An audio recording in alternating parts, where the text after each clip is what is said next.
So imagine standing in a line that has 112,631 people in it. According to the U.S. Department of Health and Human Services Organ Procurement and Transplantation Network, that is currently the number of people waiting on an organ. Today I'm going to inform you about the process of organ donation from both the recipient and the donor. Organ donation and transplantation is a complex procedure. My goal today is to elaborate on this process and to get you to understand what it is, who's involved, and how it works. First, I would like to start off by elaborating on exactly what organ donation is.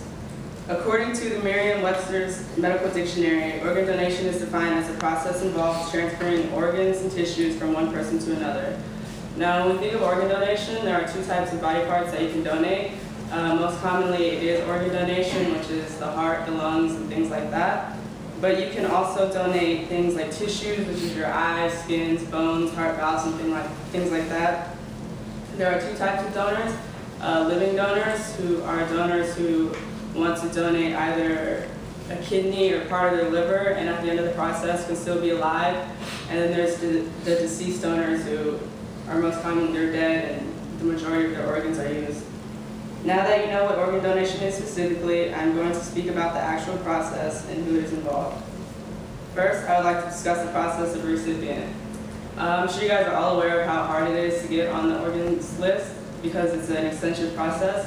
You first start off with your general practitioner, and they will either tell you if you are an organ failure or if you soon will be an organ failure. They then refer you to a transplant center for an evaluation.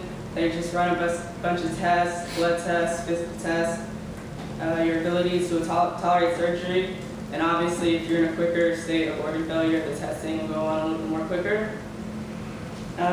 They evaluate you for cancer, which is typically, if you have cancer, it's an automatic disqualification, because if you do have an infection in your body, if they give you a new organ, the chances of it getting infected are pretty great.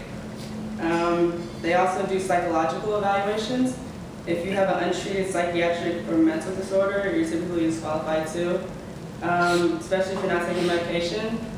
The exception is mental retardation. It doesn't mean you're disqualified.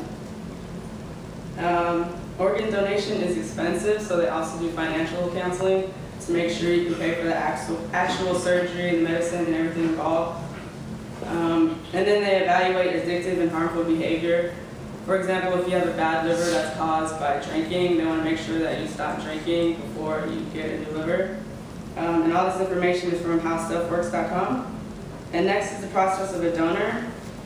Typically, to register as a donor, all you really have to do is check a box when you fill out your driver's license. For me, they give you a little sticker to show that you're a donor. I could pass that around.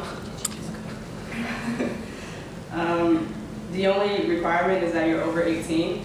You can also donate if you're under 18 with the consent of a parent. They do need minor organs, because if you're a child, you obviously don't want a full-grown adult organ. So the need for children organs are great too. To donate as a living donor, all you really need is good medical health and someone you're compatible with, most likely a family member. And for deceased donors, I'm sure you guys all hear stories about how someone is pronounced dead, but they're not really dead, and a doctor could have taken their organs when they still had a chance to live. So it's actually a delicate process in declaring someone dead before taking their organs. The ideal candidate for a deceased donor is someone that only has trauma to their head, because the rest of the organs are left kind of safe.